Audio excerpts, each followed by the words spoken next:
ઓ દીદી આ માસીની છોકરીઓ શું કરે છે? અમારે અલુણા વ્રત આવે છે. પણ તો એમાં હું શું કરું? અમારે કાજુ બદામ જોતા છે. થોડાક સમય પછી હવે હું છે તારે? ફરાળી આઈટમની વ્યવસ્થા તારે જ કરવાની છે. એનો એક જ રસ્તો છે. ભાઈ આપણે ક્યાં આવી ગયા? કતાર ગામના જૂના ને જાણીતા 40 વર્ષથી જૂના છે અમરદીપ માટમાં. તો હાલ અંદર. હાલ.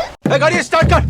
અરે મિત્રો, અમરદીપ માટમાં અલુણા વ્રત માટે જબરજસ્ત ઓફર હાલે છે. A1 ક્વોલિટી 500 ગ્રામ અમેરિકન બદામ 390 માં, જેનો ભાવ માર્કેટમાં 460 થી 480 સુધીનો હોય છે. 500 ગ્રામ કાજુ 410 માં, 250 ગ્રામ દ્રાક્ષ 95 માં, 250 ગ્રામ આલુ 90 રૂપિયામાં, 500 ગ્રામ અખરોટ 270 રૂપિયામાં. વળી આવડા ગેરંટી આપે, ના ભાવે ના ફાવે તો પૈસા પાછા લઈ જવાના. અને ફરાળી આઈટમનો તો ખજાનો મળી જવાનો છે. અને હજી ઓફર તો બાકી છે. અમરદીપ માર્ટ ઓથોરાઇઝ્ડ સ્ટોર છે, એટલે બધી જ વસ્તુ ઓરિજિનલ અને ક્વોલિટી ફૂલ મળે. જેમાં dark fantasy yummy fills cake એક પેકેટ પર 2 packet free, old spice deo એક ખરીદો 2 ફ્રી મેળવો, 500 ગ્રામ ટૂથપેસ્ટ પર 50% ડિસ્કાઉન્ટ, ઓડોનિલ રૂમ સ્પ્રે પર 60% ડિસ્કાઉન્ટ, બ્રાન્ડેડ શેમ્પુ પર 60% ડિસ્કાઉન્ટ. આવી તો ઘણી ઓફર છે. આ ઓફર 14 જુલાઈ સુધી છે. બધી બ્રાન્ડના એડ્રેસ કેપ્શનમાં આપી દીધા છે, તો પોગી જઈજો.